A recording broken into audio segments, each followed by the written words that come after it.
জিম্বাবুয়ের বিপক্ষে টি-20তে পারফরম্যান্স করে একাদশ জায়গা পাওয়ার জন্য চ্যালেঞ্জ জানিয়ে রেখেছেন তানজিদ তামিম। অথচ তামিমকে বসিয়ে চন্ডিকা হাথুরা সিংহে আউট অফ ফর্ম লিটনকে একাদশে রেখেছিলেন যুক্তরাষ্ট্রের বিপক্ষে প্রথম টি-20তে। আর সেখানে যা পরনায় ব্যর্থ এলকেডি। শুরু থেকেই ব্যাট হাতে করেছে সংগ্রাম। অবস্থা এতটাই বেগতিক ছিল, 15 বলের ইনিংসে 9টি খেলেছেন ডট। এখানেই লিটনের ব্যাট হাতে সংগ্রামের গল্পটা শেষ নয়, বরং 14 রানে ইনিংসে 2বার জীবনও পেয়েছেন, যার শুরুটা ছিল ইনিংসের মাত্র 2 রানের মাথায়। উইকেটের পেছনে ক্যাচ দিয়ে বেঁচে গিয়েছিলেন সে যাত্রায়। মাঝে আর একবার জীবন পেয়েও সে সুযোগ কাজে লাগাতে পারলেন কই। ব্যাট হাতে হাসতে পারলেন না লিটনের মতন ব্যর্থতার মিছিলে যোগ দিয়েছেন টাইগারদের ব্যাটিং লাইন আপের 2 স্তম্ভ শান্ত, সৌম্য। যদিও সৌম্য ভালো শুরুর ইঙ্গিত দিয়েছিলেন, কিন্তু সে পুরাতন অসুখী জেকে বসেছিল সৌম্যর। ভালো শুরু পেয়ে ইনিংস ক্যারি করতে না পারার অসুখ। আফিস স্পিনার টেলরের বলে ক্যাচ দিয়ে 13 বলে 20 রান করে প্যাভিলনে ফিরেছেন সরকার। আর এর কিছু পরে ওই টেলরের কাছে 11 বলে মাত্র 3 রান করে স্ট্যাম্প শান্তর সঙ্গে লিটনের যেন নীরব প্রতিযোগিতা, ব্যর্থতায় কে কাকে ছাড়িয়ে যেতে পারেন। দুজনের সঙ্গে পাল্লা দিয়ে একের পর এক ব্যর্থতার ছবি অঙ্কন করে চলেছেন।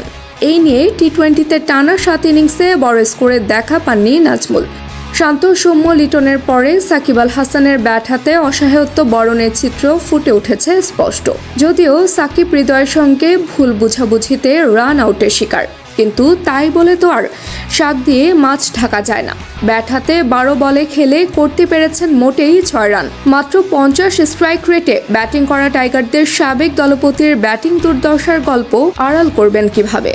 সাকিবের বিদায়ের পরে বাংলাদেশ তখন 64 রানে 4 উইকেট হারানো দল। সে সময় প্রতিবারের মতন দলের ক্রাতা মাহমুদুল্লাহ রিয়াদ 22 বলে 2-4 আর 1-6 সংগ্রহ করেছেন 33 রান। সঙ্গে তাওহিদ হৃদয়ে ব্যাটে 47 বলে 58 রানের ইনিংসে বাংলাদেশ 150 পেরিয়েছিল ঠিক, কিন্তু সেটা জয়ের জন্য যথেষ্ট নয়। 154 রানের টার্গেটে মুস্তাফিজুর রহমান শরীফুলদের ওপর ঝড় চালিয়ে বাংলাদেশকে লজ্জা উপহার দিয়েছে যুক্তরাষ্ট্র। তুলে নিয়েছে 5 উইকেটের জয়।